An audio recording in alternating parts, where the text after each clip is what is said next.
Good morning. It's Monday morning, which means it's time for another episode of Brunansky's vlog. This is episode 12. Now, if this is your first time stopping into the channel, thanks for stopping by. We're glad you're here. Make sure you go ahead and click that subscribe button right now so you don't miss any of the future episodes coming forward down the pipe every Monday morning.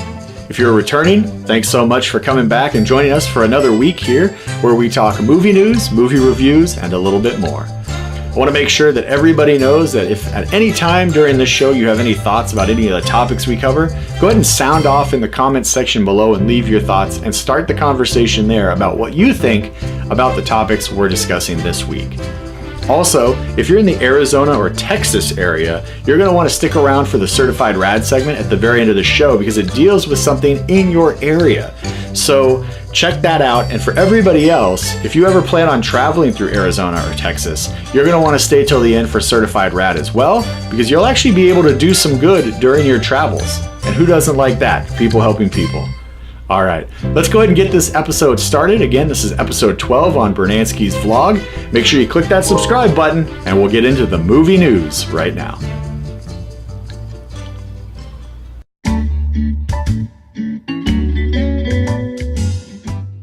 In the news, Kumail Nanjiani and John Cena are attached to a buddy cop movie with Ruben Fleischer set to direct over at Universal. So this is okay. Like, John Cena has been getting a little bit more presence in movies. Kumail Nanjiani obviously is going to be blowing up to be quite a comedic star as well as a dramatic star with everything that happened with The Big Sick, because that movie was fantastic. And in general, it seems that his personality on screen matches his personality when he's doing stand-up. He seems like a very likable guy. So I think that's going to translate and communicate really well with future fans as well as the fans that he already has established, like myself. But my one hesitation with this news story isn't that it's, like a buddy cop film with Ruben Fleischer, who's right now directing the Venom movie with Tom Hardy. It's nothing along those lines. It's, haven't I already seen this with the other guys? When Will Ferrell and Mark Wahlberg did the buddy cop thing, where it's like one serious, angsty man dude cop, and then you have like the other kind of more reserved, nerdy accountant-y kind of cop. Like, I just look at this story and I go, well, how are we going to make this different? So I'm kind of reserved on it. It's an important news story because obviously, Ruben Fleischer's directing John Cena and Kumail Nanjiani. So that in itself warrants the attention that we're giving it right now. But my hesitation is, how are they going to make this different? And how are they going to make this stand out so it doesn't seem like just a revisited version or a rehashed version of the other guys? Because myself, and I know a lot of other folks who loved the other guys, and that movie really wasn't that long ago. So that's still kind of present in the pop culture zeitgeist. So we'll have to see kind of what is this story going to become as the news about everything in development and everything else continues to move forward. And that way we can say, okay, that's how this is going to be different. We're going to have a completely different story with these two new characters. And for that, I'd be excited, because you tell me a buddy cop film, I'm like, yes, The Other Guys is great. The Lethal Weapon movies are great. Even Turner and Hooch, which is, a guy and his dog, that's still great. There's just a lot of potential that I see for this film. I just want to know how it's going to set itself apart and how it's going to stand on its own 2 feet. But right now I'm looking at this and I'm going, okay, this could be fun.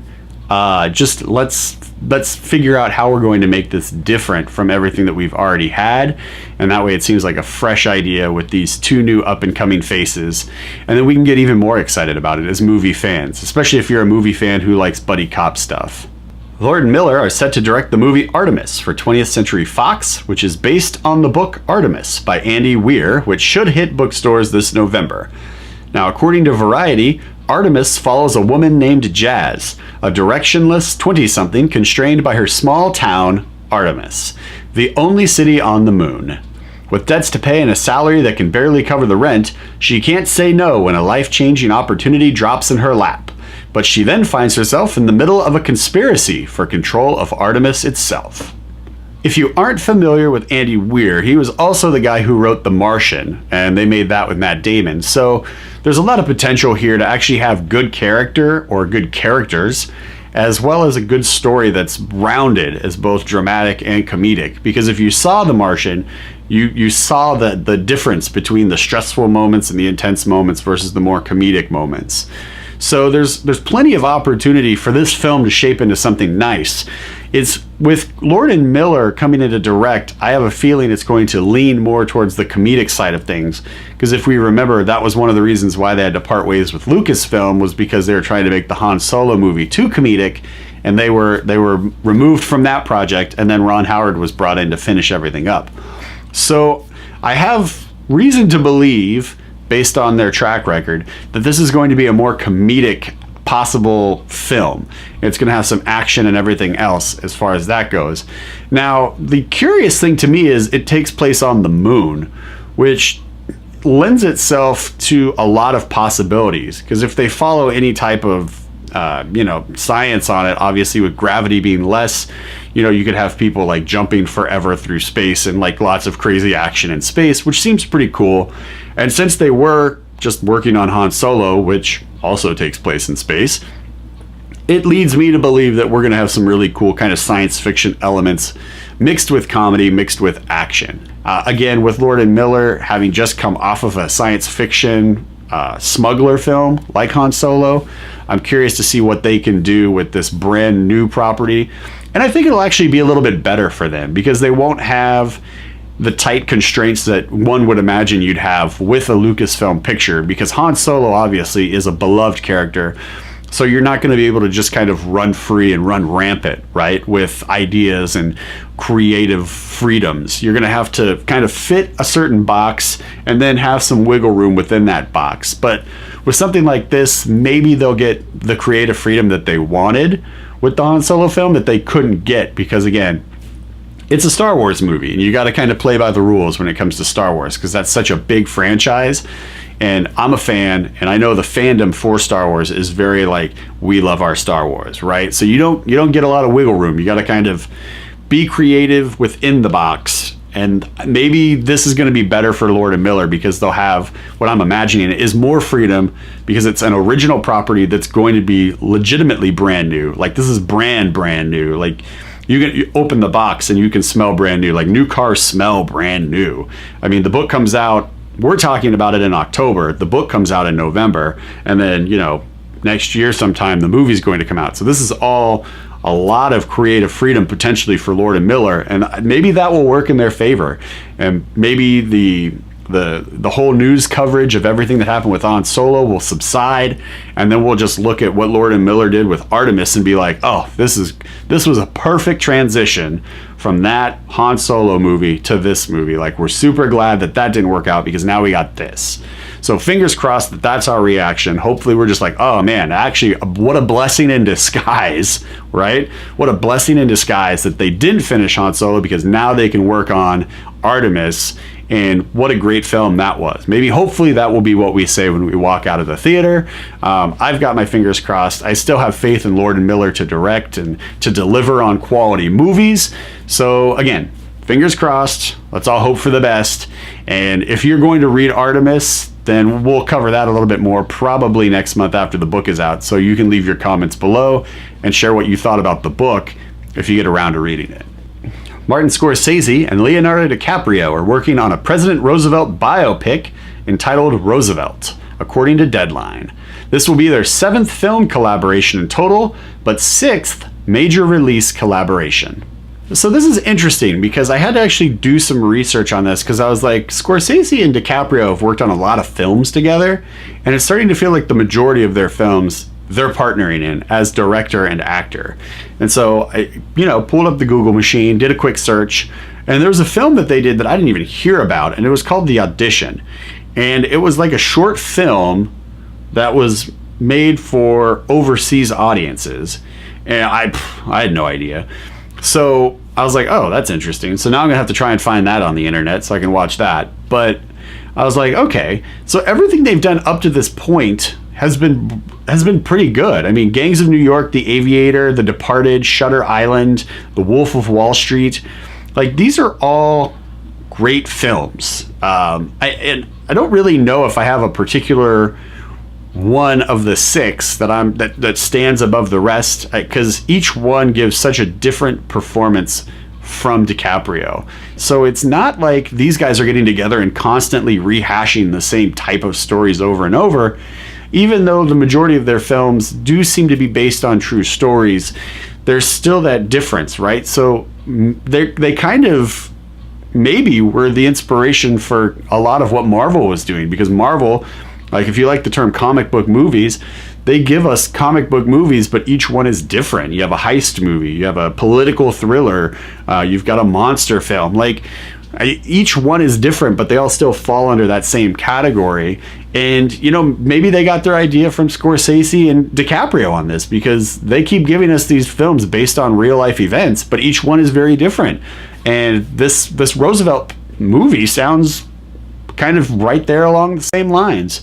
Now, according to the article, and that'll be in the show notes below if you want to reference that, it's going to take place like kind of him leading up to being president, and they also kind of touch on like what his efforts were as president to kind of build out national parks, etc., which all kind of falls in the wheelhouse of what DiCaprio is really doing with his political pushes that he does outside of acting. So it kind of makes sense that he would want to tackle this role. It's not really surprising. It's Scorsese and DiCaprio, so obviously I'm going to be there on opening weekend to see this film, just like so many people.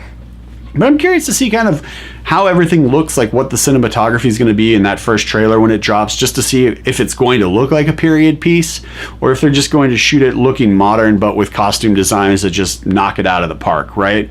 Whenever you take a step back in time, you have a lot of opportunity to really get good costume work and good costume designers to just build out that landscape of just fabric and everything else to make things just pop, because it's not what we see. I mean, what I'm wearing right now is definitely not what they were wearing back then. So it's fun to kind of take that trip, take that journey visually back in time with these films. So hopefully, you know, when that first trailer drops, everybody goes, wow, that film looks great, and I can't wait to see more. I'm excited. If you want to sound off below in the comments about any of their previous works and what your ranking is on the major six that they've released, go ahead and do that and get that conversation going down there. We can all talk about Scorsese and DiCaprio films some more. A new Terminator movie is confirmed and is scheduled for release July of 2019. This movie will follow the events of Terminator 2 and will be directed by Tim Miller.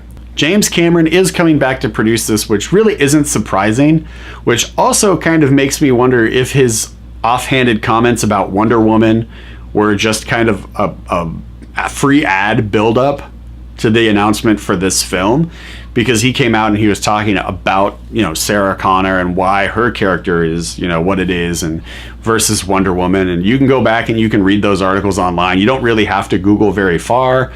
You can just Google James Cameron Wonder Woman, and you'll get a whole list of things that you can just pop in and read through real quick. And I'm beginning to think that maybe with this news of the new Terminator and him coming back to produce, I'm beginning to wonder if that wasn't just him trying to say controversial things that would get free publicity, so that when this news drops, everybody kind of is already thinking about the Terminator films because of his offhanded comments, in my opinion. Adding Tim Miller as a director, I think, is a really good choice too, because of what he was able to do with Deadpool and how you had a lot of practical effects with CGI, but the film itself looked like it was happening in the real world, right? It didn't look like, you know, this was some like space odyssey kind of thing. It looked believable in the sense that this is happening in real life, and there was a lot of like old school action, like 80s, early 90s action sequences, gunplay, fighting, cars exploding, etc. So I'm curious to see kind of how well he can do in the Terminator world, if you will, because you can have a lot of practical effects, and then like what he did with Colossus, you know, where it was a guy with the little CGI suit, the motion capture suit rather, and then you go in and you put in the special effects to make Colossus look like Colossus. I mean, he's got the potential to have that Terminator walking around with someone in the mocap suit. We've already seen him do it. I think he can do it again, and I like the way he tells his stories, especially how he mixes the action, I think is really good. So that's all positive for me. So the other thing I like about this story that I think is really big news is that it's taking place right after the events of Terminator 2, right?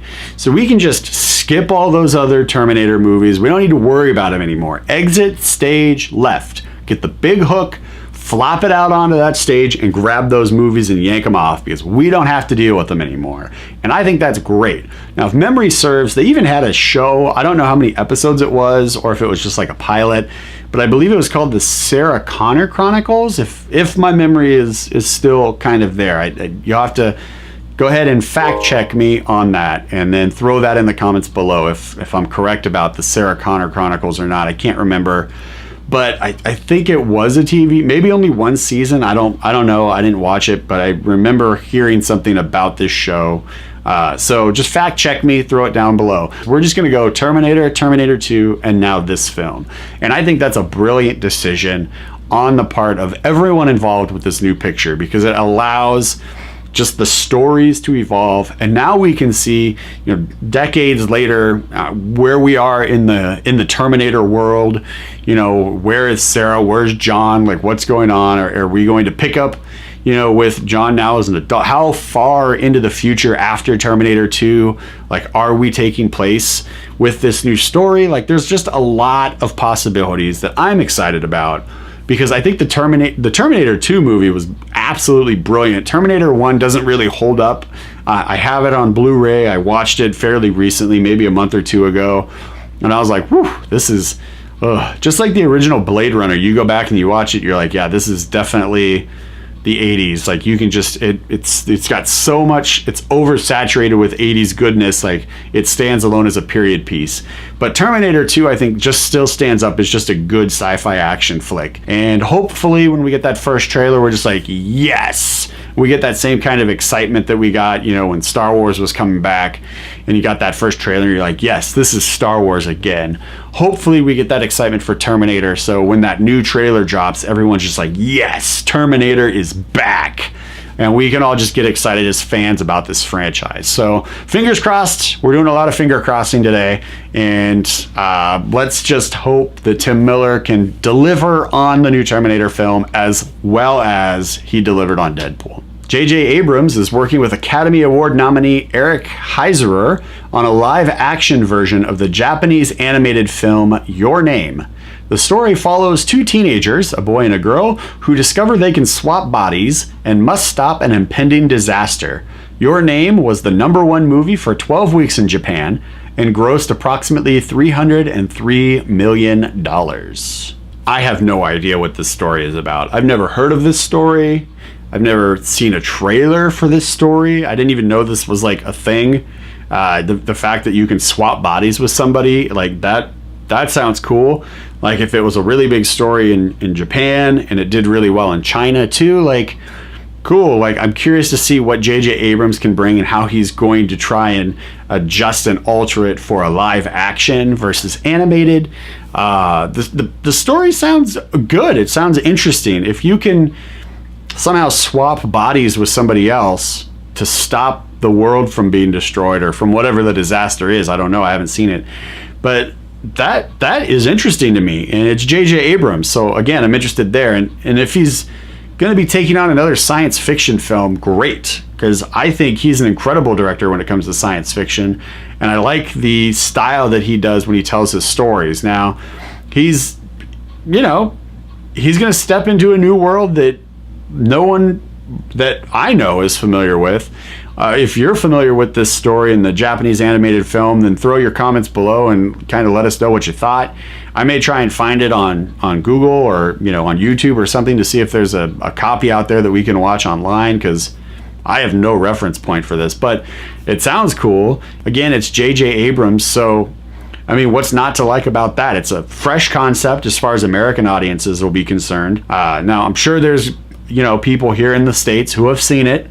So I'm not saying that it's completely unfamiliar to everybody in the States, right? That would be ridiculous.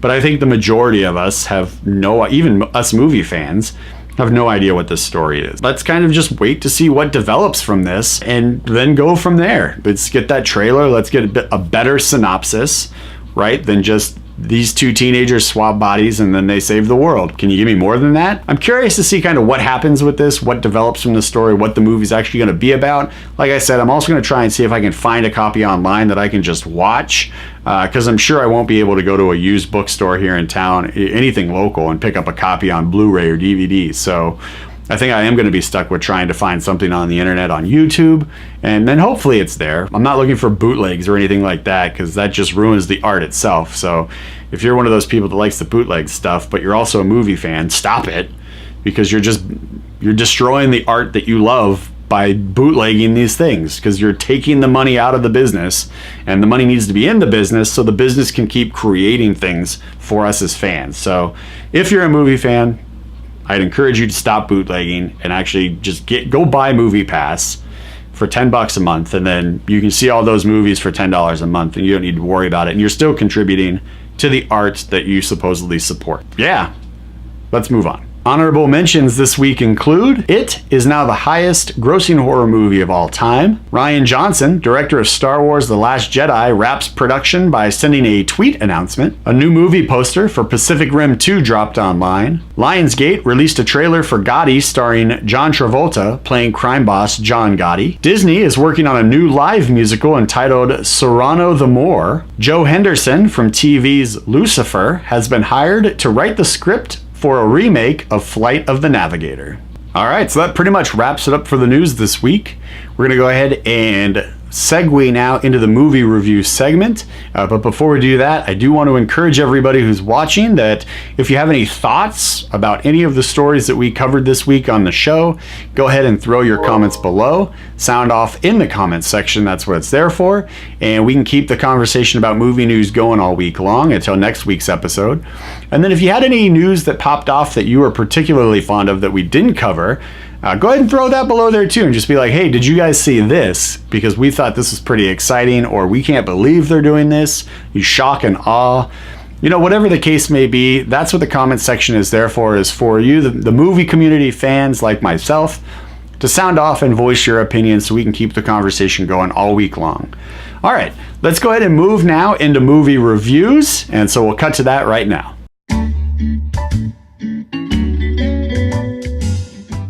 When the news broke that Matthew Vaughn, the writer and director of The Kingsman, was coming back to write and direct the sequel, movie fans everywhere were pretty excited.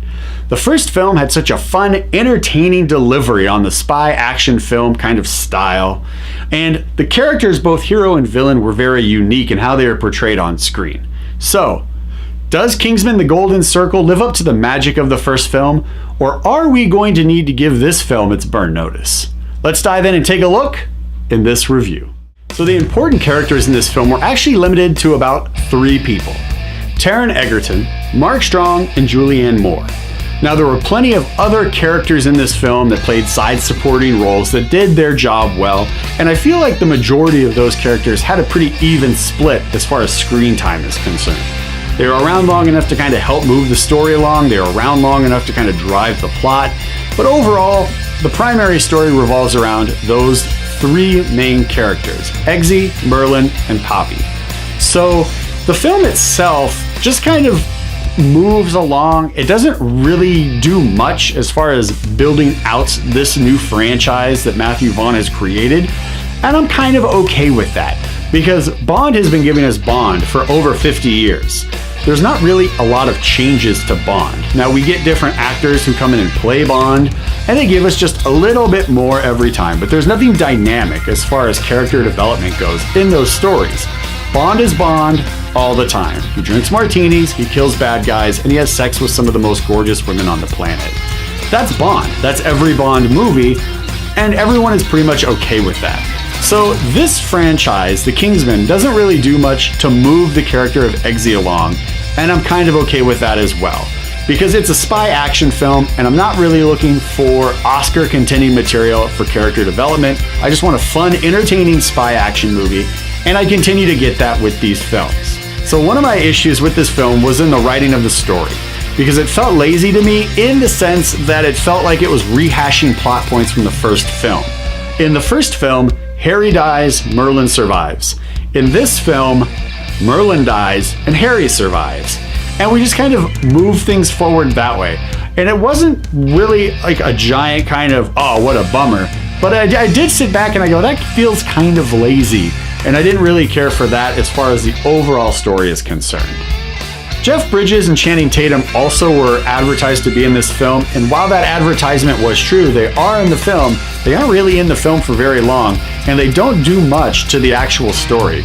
Channing Tatum's character actually becomes infected with the virus that becomes one of the main driving points of the story, and he's kind of out of commission. They literally freeze him in the movie, so he's in it for a little bit at the beginning and a little bit at the end, but the bulk of the film in the middle, that whole second act, he's really not involved at all. And the same with Jeff Bridges. He's the head of the Statesman, he's in it for a couple scenes, and that's all we get. So if you're going into this film thinking you're gonna get a lot of Jeff Bridges and Channing Tatum, you aren't. So you need to dismiss that mindset immediately, because those guys only serve a small portion of the story, and the rest they're not even part of.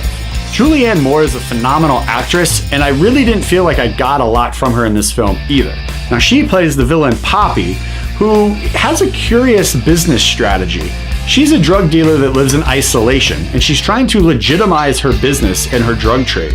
So her idea is to actually infect the drugs that she is putting out across the world with a virus that kills people slightly quickly. It's not like instant, but there's a progression, and then eventually you die. Similar to something that you would expect from like somebody who gets like swine flu or bird flu or whatever animal flu is out there that's been killing people. Like, you have that type of thing. So her goal is to legitimize her business by killing her customers, and she is the only one who has the cure. So either her customers all die and no one buys her drugs anymore because they know that her drugs literally will kill you, or her drugs are legalized, but then probably no one's going to want to buy her drugs anyway because she just tried to kill all of the people that were purchasing her product. Like, it didn't really make a lot of sense to me when I was watching it. Like, after the movie ended, I was like, that's a really weird business strategy. You either kill off all of your buyers, or you tell your buyers that you were trying to kill them because your product had a poison in it, and now they don't want to buy from you anymore. Like, I just didn't understand like what the point of her character was as a villain. And she was just so over the top. She almost was like a cartoon caricature from like a Saturday morning cartoon from the 1980s or 90s. Like, it didn't really, I just didn't vibe with it. I didn't understand the point of her character, and it just seemed a little weird. She lived in this like weird mental state where she wanted everything to be like circa late 1940s, early 1950s Americana.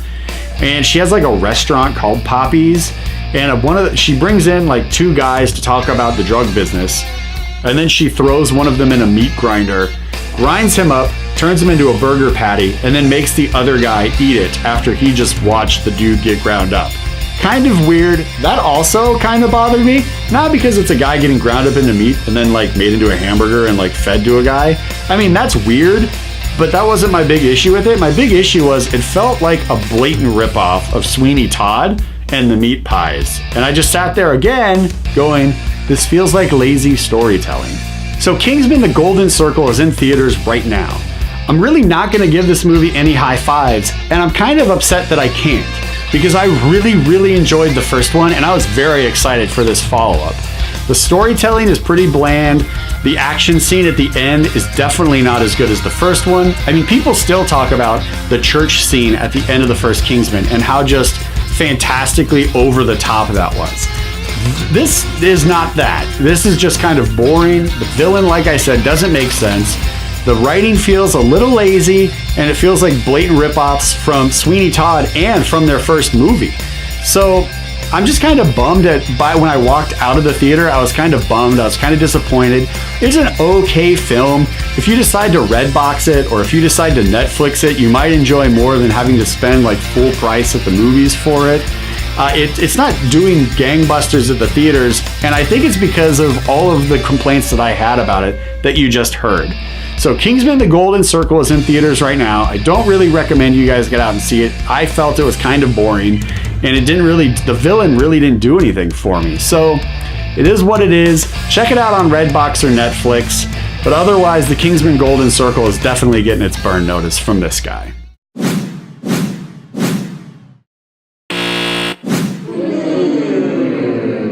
Tom Cruise movies will continue to pique my interest until he has a string of bad films in a row. Now you tell me Tom Cruise is starring in a movie that's based on real life events, where a pilot goes to work for the drug cartels, as well as US federal agencies like the CIA, the FBI, and the DEA, and you have my attention. So, does American Made actually have a captivating story based on real life events from the 1970s and 80s, or does it fail to deliver?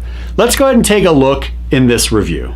So when I walked into the theater with a pretty open mind, because I didn't know the story that this is based on. I didn't know the characters.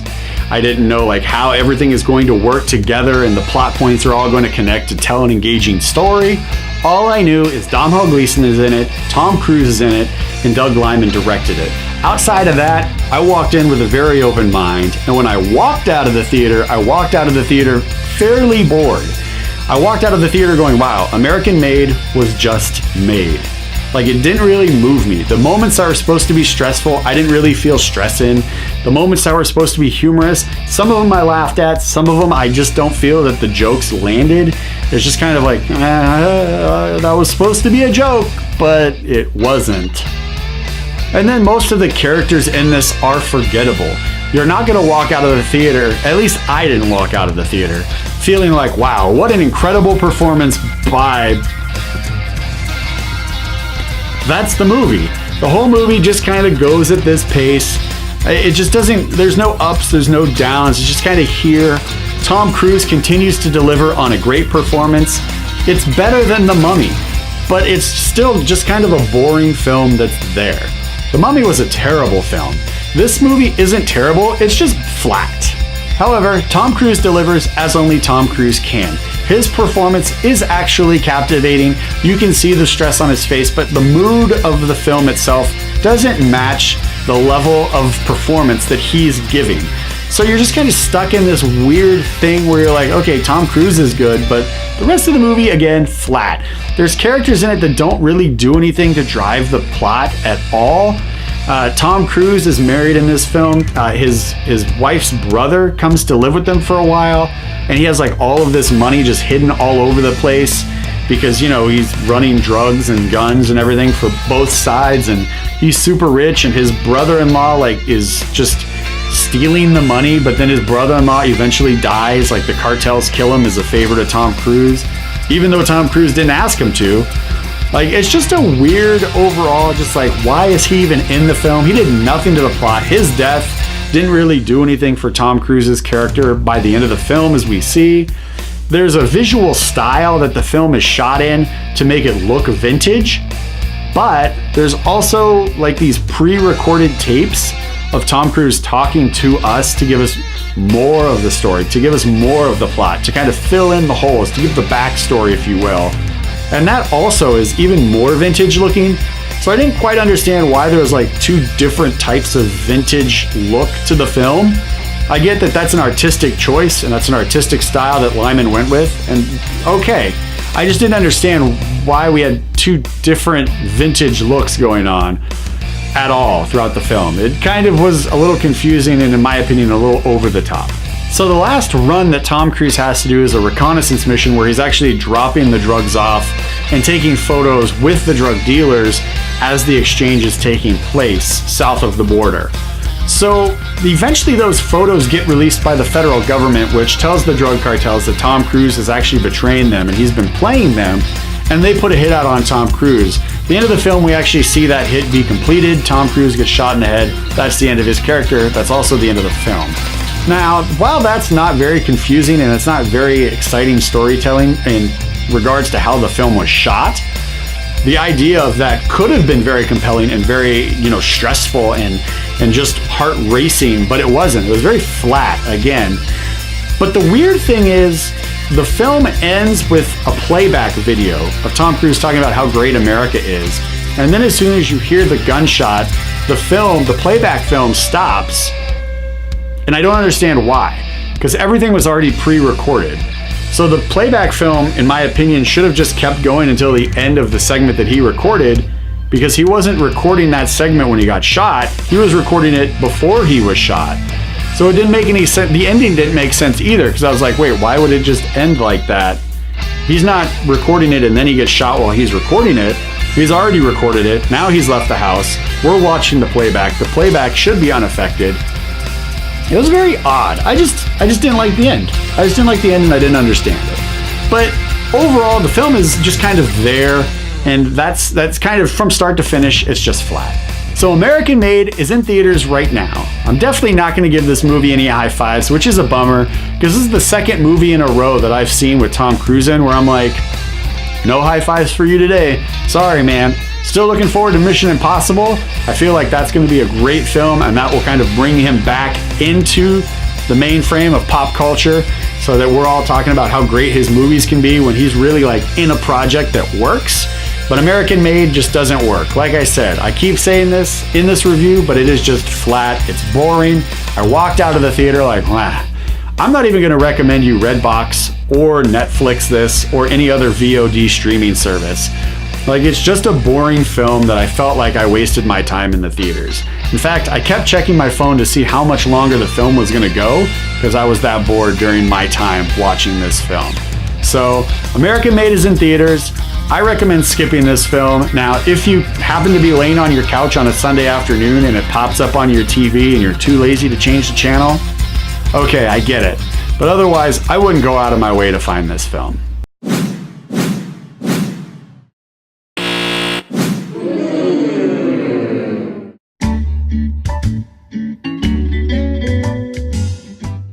The top 5 films in the box office this weekend were: coming in at number 5, Flatliners with $6,700,000. Coming in at number 4, we had the Lego Ninjago movie with $12 million. Coming in at number 3, we had Kingsman, The Golden Circle with $17 million. Number 2, we have American Made at $17,016,000. And coming in at number 1, we had It with $17,310,000. So what a weekend, right? I mean, the top 5 movies, I mean, number 5 and number 4, okay. You know, I'm sure Lego Ninjago movie would have liked to see a little bit higher numbers. I definitely know Flatliners would have liked to see a higher number, probably closer to the 20, maybe $25 million opening, if I had to guess. But number 1, 2, and 3, I mean, wow. We're talking literally $100,000 so dollars within each other. Now, it's 5:30 in the morning, Monday morning, when we're recording this.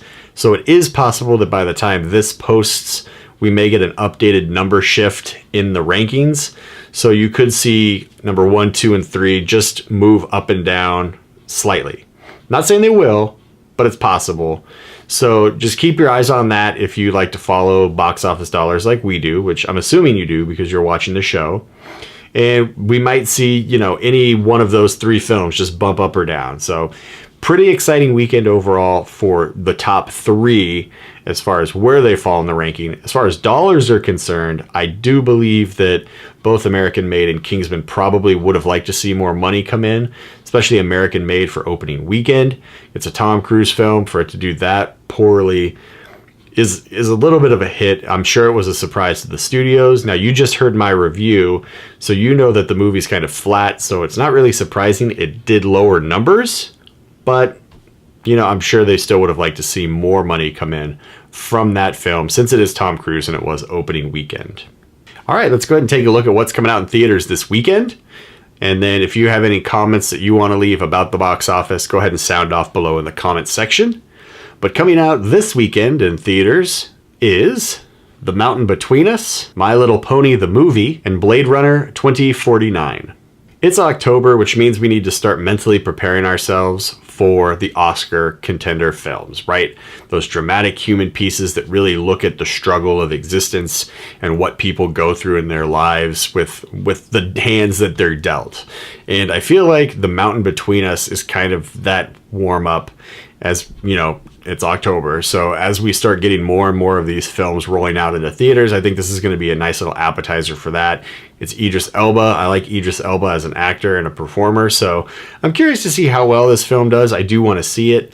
As far as My Little Pony goes, I have no desire to see this movie. I know my nieces love My Little Pony. In fact, when I was babysitting one of my nieces and one of my nephews this past weekend, my niece was like binge watching My Little Pony, so I got to learn a lot about My Little Pony that I never thought I would learn about. If my nieces text me and they're like, hey, Uncle Jeremy, let's go see a movie, I'm pretty sure they're going to want to take me to go see My Little Pony. So I may see that. I don't know. We'll have to wait and see on that. Hopefully I won't have to deal with that film. But it is what it is. That's the life as an uncle. The one movie I'm really excited about, though, is Blade Runner 2049. It's Denis Villeneuve directing it, and everything in the trailers has looked incredible. It's looked spectacular. It's visually stunning. The color schemes, everything, and early internet rumblings are suggesting that this film, above everything else, is just a beautiful, beautiful film, and it's just stunningly gorgeous. So I'm looking forward to seeing this on the big screen, just to see how the cinematography just really tells the story visually. And I can't wait. I can't wait. Thursday night can't get here soon enough. And I hope you guys are excited about this too. If you are, sound off below. On DVD and Blu-ray this week, we have Goon, Last of the Enforcers, Churchill, The Layover, The Book of Henry, Pirates of the Caribbean, Dead Men Tell No Tales, A Ghost Story, Wish Upon, Pilgrimage. So this is a pretty big week for movie releases. And if you're a type of person like me and you like to own the physical copy of things, this is definitely a week for us. So make sure that you're checking the ads to see who's got the specials and who's got the sales on these new releases. Because I feel like someone's going to have deals, and why pay full price if you can get it on sale? As far as the movies that are coming out that I've seen and already reviewed on Brunansky's blog, you can go ahead and read the reviews for Churchill, and you can also go ahead and read the review for Pirates of the Caribbean, Dead Men Tell No Tales. I was able to get out to see both of those movies. As far as the other ones are concerned, I haven't seen them, so I have no review for them. But if you do want to read my thoughts about Churchill and the new Pirates movie, you can absolutely do that on the WordPress.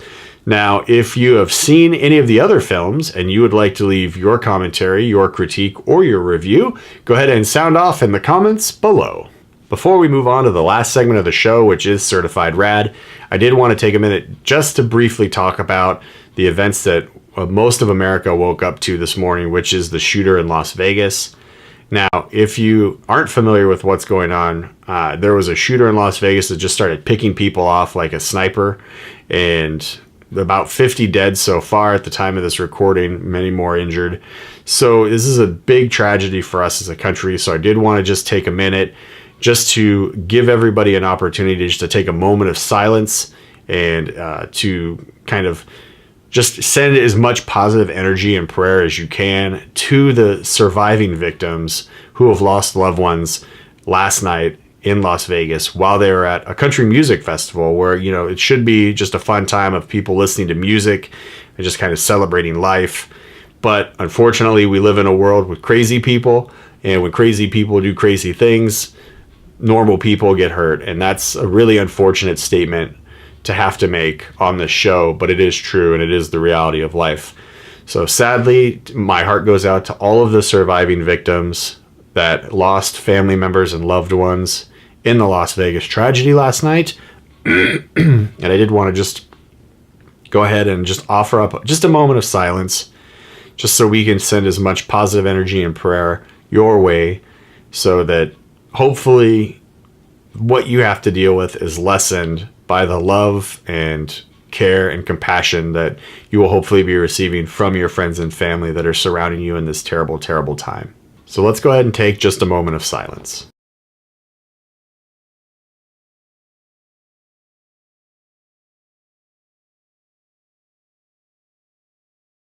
So now we're going to move into the Certified Rad segment, which is definitely more uplifting because it's about people helping people. It's not about a tragedy. So that's the good news. We are going to end on a high note with a story about people helping people, and more specifically, people helping children in need, which in my opinion is always certified rad. The story that I'm going to share with you, I actually learned about not this past week, but the week before. This was supposed to be certified rad on last week's episode, but as you know, I got sick, so we couldn't do the full episode.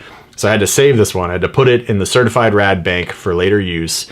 And now on episode 12 this week, we're going to go ahead and talk about it. It's a restaurant, and the restaurant is actually set up as a non-profit. which was very different. It's very unique. And when I walked in, I saw this little sign and it said, you know, like proceeds go to help kids in need. And I was like, what do you mean proceeds? Like, what is that? This is a restaurant. What do you mean proceeds? And the lady behind the counter was like, oh, you know, we take the money that we get here and we actually apply it towards like a food campaign to help kids in need. So, you know, when they go home on the weekends, if they're lower income, we want to make sure that those kids are still getting food on the weekends and they're not having to wait until Monday to get fed again at school. That is brilliant. And it's super helpful. And you're helping kids, which is always, again, certified rad. So I pulled up the website. Now it's a restaurant and food truck. So if you see the food truck, hop over. The food was amazing. I had a breakfast burrito and it was killer. I loved it. And then I also had a cup of coffee, and it's really hard to ruin coffee. The breakfast burrito was a slam dunk and it was more than I could finish. So kudos to them on a job well done there. So if you see the food truck, check it out. I pulled up their webpage to look at their mission statement just to kind of give you guys a little bit more information. And they have these bags of hope, and they're food backpacks that include individually portioned, shelf-stable meals and snacks. And this goes to food insecure children. They'll pick up a bag of hope at school on Friday, carry it home to eat over the weekend. That's great. That's great. So I'm just going to take a quick minute just to kind of give you their 2016-2017 fiscal year report. Since it's a nonprofit, it is up on the internet. So again, check it out if you want to go more details as far as the website is concerned down in the show notes. From 2016 to 2017, they distributed 51,522 bags of hope with an expansion to 7 new schools, which was approximately 580 more kids they were able to get food to, which is incredible.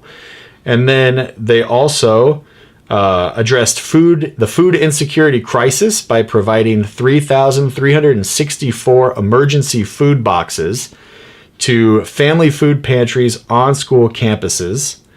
And they apportioned 101,752 pounds of fresh food to the hungry and hurting through various community partnerships. Need I say more about why this is certified rad? This is an incredible story. And again, like I said, I had the breakfast burrito. It was bomb. I loved it. So Kitchen on the Street, you guys are definitely certified rad. All right, and that pretty much wraps up this week's episode. This was episode 12. So thank you everybody so much for watching. If you haven't clicked subscribe, now would be a great time to go ahead and do that so that you don't miss any of the updates that come out all week long and you don't miss any future episodes that drop on the following Mondays. All right, now before I go, I did want to propose a question of the week to you guys. So the question is this week, what movie that's coming out in theaters or DVD and Blu-ray are you most excited for? So go ahead and share your answer down below in the comments section. Again, the question of the week is, what movie that's coming out in either theaters or DVD and Blu-ray are you most excited about this week? So go ahead and sound off your answers below. And that pretty much wraps up my talking for this week's episode. So now the most important thing that could possibly come from this show is the conversations that you guys keep going in the comment section below. So go ahead and start that, get that going, engage each other. And if you see someone write something and you agree or disagree, jump into that thread and share your opinion as well. And let's continue to build the community of movie lovers and movie watchers in the comments section. Thank you guys so much for watching. Again, make sure to click that subscribe button. Also, make sure to follow us on all of our social media that we have, because we update that periodically throughout the week with different things and different topics, etc. So make sure you're following us on all the social media that you can see below. And as always, we will see you next Monday for a brand new episode of Brunansky's Vlog. Thanks so much, everybody, and have a great week.